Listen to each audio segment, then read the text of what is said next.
अस्सलाम वालेकुम। ला भी दोस्तों अज का विजिट करो पिंडा में पट्ठे कुतरन।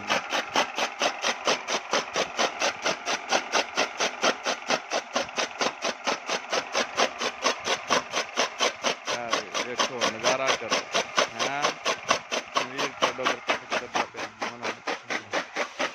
है छोटा भाई है अयूब देखो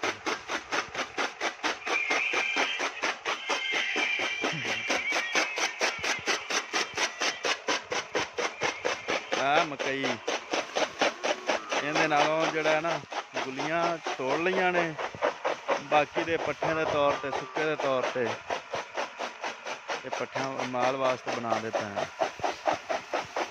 आ जे माल नूं पट्ठे पावने ने आ खड़े ने डंगर छोटे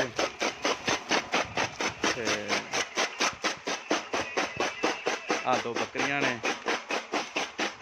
अगे तुहानूं दिखाने हुण इधर जाके इन्हां दे दूसरा वड्डे डंगर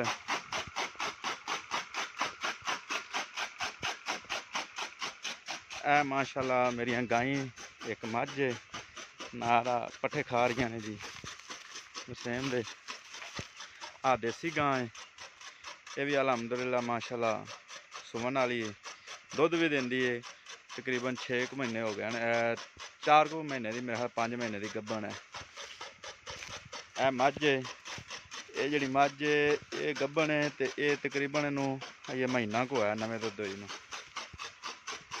उस तो बाद यह गां है इनू भी 4 महीने हो गए ने गब्बन हो गई नूं यह भी सुमन वाली है।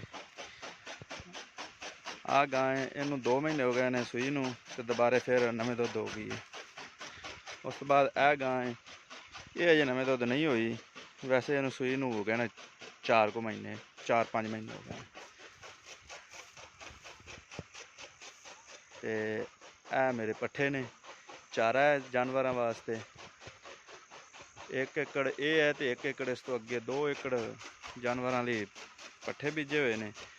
उस तो बाद 14 मेरे जानवर ने मेरे वालद साहब आ रहे हैं गाई चोवने माशाल्लाह जानवरों का दुध चोवने क्योंकि इस टाइम तो असीं तकरीबन दुध चोवन लग पैदा शाम तो पहले ही जो चो लईदा फिर दुध ही लै जांदा ते दुध साडे कोल इत्थे बड़ा सस्ता जिहा लैके जांदे पे ने 75 रुपए लीटर।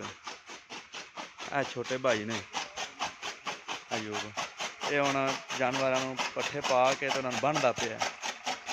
इस बाद इन्हां नूं शाम तिकर इशा तिकर तकरीबन इन्हां नूं पट्ठे खवावांगे इशा तिकर पट्ठे खवाउण तो बाद जिहड़ा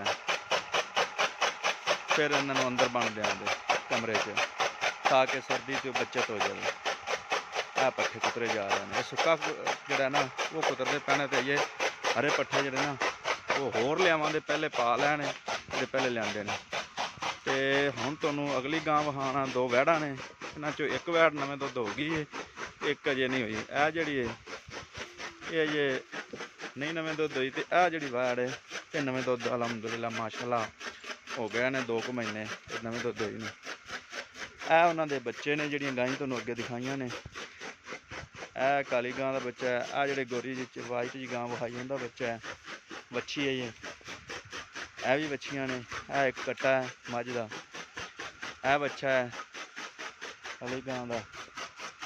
तो हुण तुहानूं दिखाने जी वालद साहब ने जिहड़े माशाल्लाह मझ चोंदे पे ने गां चोंदे पे ने मझ नहीं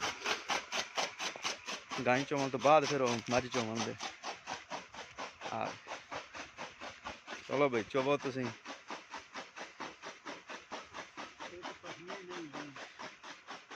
वालद साहब कह रहे हैं जे गां पसमी नहीं दी इनू इवें पसमावन ते वच्छा नहीं छड्डना सी वच्छा तो बगैर पसम पैंदी है। अच्छा रोज़ इनू इवें चोवीदा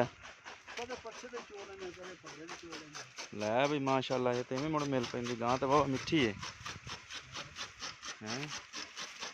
अल्लाह का शुक्र है गावां बड़ियां मिठियां ने बड़ियां बेहतरीन। हाँ भी मेरे वालद कह रहे हैं भी गां अजे धारा नहीं लाई हौली हौली लावे दी तो इस वास्ते देर हो जाती मैनू चोंद्या ਹੁਣ ਟਿਊਬਵੈੱਲ ਤੁਹਾਨੂੰ ਵਿਖਾਣੇ ਆ ਜਾ।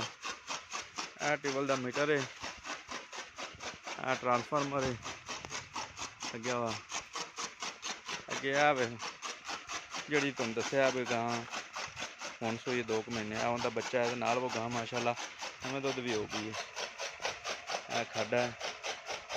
ਇਸ ਤੋਂ ਅੱਗੇ ਚੈੱਕ ਕਰਾਣੇ ਤੁਹਾਨੂੰ। ਇਹ ਇਹਦਾ ਕੂਆ ਹੈ, ਤਕਰੀਬਨ ਹੈ ਇਹ ਕੂਆ ਜਿਹੜਾ ਨਾ 25 ਕੁ ਫੁੱਟ ਡੂੰਘਾ ਹੈ। ਤੇ ਨਾਲ ਹੀ ਆ ਟੋਕਾ ਲਾਇਆ ਵਾ। ਆ ਕੜਵ ਲਿਆ ਕੇ ਕੁਤਰਦੇ ਪੈਣ ਨਾਲ ਹੀ ਟੋਕਾ ਲੱਗਿਆ ਵਾ। ਹੁਣ ਤੁਹਾਨੂੰ ਦਿਖਾਣੇ ਆ ਜਿਹੜਾ ਨਾ ਕਨੋਲਾ ਦਾ ਅਗਲੇ ਦਿਨ ਵੀ ਤੁਹਾਨੂੰ ਵਿਜ਼ਿਟ ਕਰਵਾਇਆ ਸੀ। ਹੁਣ ਫਿਰ ਤੁਹਾਨੂੰ ਚੈੱਕ ਕਰਵਾ ਦਿੰਦੇ ਹਾਂ ਕਨੋਲਾ। ਆ ਮੇਰੀ ਸਰੋਂ ਹੈ, ਕਨੋਲਾ ਸਰੋਂ ਇਸ ਤਰ੍ਹਾਂ। ਠੀਕ ਹੈ, ਮਿਲਦੇ ਹਾਂ ਅਗਲੀ ਵੀਡੀਓ ਦੇ ਨਾਲ। ਤੁਹਾਡਾ ਮੇਰਾ ਅੱਲਾ ਹਾਮੀ ਨਾਸਰ। ਓਕੇ, ਰੱਬ ਰੱਖਾ। ਅੱਲਾ ਹਾਫਿਜ਼।